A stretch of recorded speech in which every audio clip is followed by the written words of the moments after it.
Bienvenidos a este viaje a través del tiempo. En este video, veremos quién es Frank Tieri. Acompáñanos en este recorrido y descubre los misterios y maravillas de esta era histórica.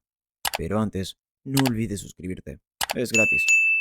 Frank Alphonse Funzi Tieri fue un mafioso italoamericano que finalmente se convirtió en jefe frontal de la familia criminal Genovese de la ciudad de Nueva York.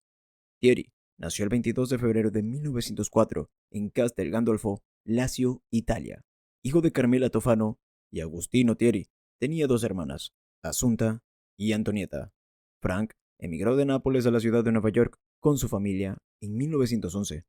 A Tieri se le negaría la ciudadanía estadounidense 2 veces porque aún vivía como extranjero residente en Brooklyn. Tieri vivía en una casa modesta en la sección Bad Beach de Brooklyn con su esposa y sus dos nietas, y tenía una amante, una ex cantante de ópera italiana que vivía en una casa a unas cuadras de distancia.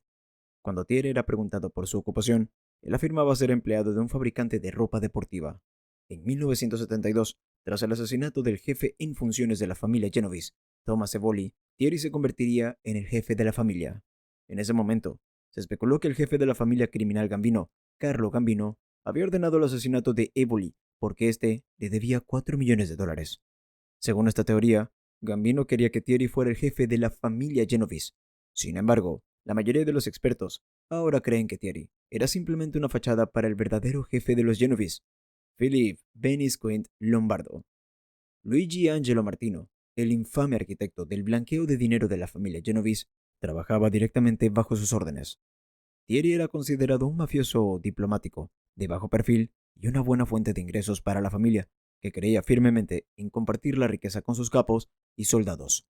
Tieri fue declarado culpable de robo a mano armada cuando tenía 20 años, pero evitó nuevas acusaciones hasta el final de su vida. Dado que Tieri era un jefe frontal, se desconoce cuánto poder le permitió Lombardo. Sin embargo, Tieri tenía fama de ser un administrador ordenado e inteligente, que utilizaba la violencia solo como último recurso. En 1980, Tieri jugó un papel clave en el asesinato del jefe de la familia criminal de Filadelfia, Angelo Bruno, y en la apertura de Atlantic City, Nueva Jersey, a las familias criminales de Nueva York. El estado de Nueva Jersey había anunciado la introducción de juegos de casino legales en Atlantic City, y las familias de Nueva York querían abrir operaciones allí. Sin embargo, Atlantic City pertenecía a la familia Filadelfia y Bruno no estaba dispuesto a compartirlo. Si te está gustando el video, no olvides darle like y suscribirte. En marzo de 1980, Tieri le envió un mensaje al consigliere de Filadelfia, Antonio Caponigro, diciéndole que la comisión de la mafia lo apoyaría como jefe si asesinaba a Bruno. Lo que Caponigro no sabía era que la comisión, al no haber dado su autorización, tenía intención de sancionar el asesinato de Bruno.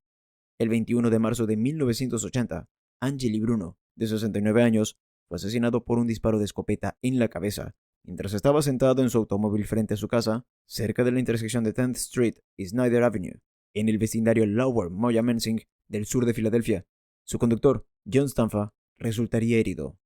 La comisión convocó inmediatamente a Caponigro a Nueva York para una reunión. Unas semanas después, el cuerpo sin vida de Caponigro fue encontrado, desnudo y maltratado, en el maletero de un coche en el Bronx, con billetes de $20 metidos en la boca y en el recto. Otros miembros de la familia de Filadelfia, que estuvieron involucrados en el asesinato de Bruno, también fueron torturados y asesinados. Los asesinatos de Bruno y Caponigro desataron una guerra de mafias en Filadelfia, que se cobró más de 20 vidas durante los siguientes 4 años, incluido el jefe sucesor, Philip Chickenman Testa, y su hijo Salvatore Testa. Pero finalmente, las familias de Nueva York lograrían el ansiado acceso a Atlantic City. Los fiscales federales finalmente acusarían a Tieri de ser el jefe de una familia criminal involucrada en la extorsión y las apuestas ilegales. El 23 de enero de 1981, el enfermo Tieri, que utilizaba una silla de ruedas y un tanque de oxígeno, sería condenado por violar la ley Rico. En la sentencia, los abogados de Tieri pidieron indulgencia y dijeron que se estaba muriendo. Los fiscales le dijeron al juez que Tieri estaba fingiendo y el juez lo envió a prisión por 10 años. 2 meses después, el 29 de marzo de 1981, Tieri moriría de causas naturales en el Hospital Mount Sinai de Nueva York a los 77 años. Su cuerpo está enterrado en el cementerio de St. John, Queens, Nueva York.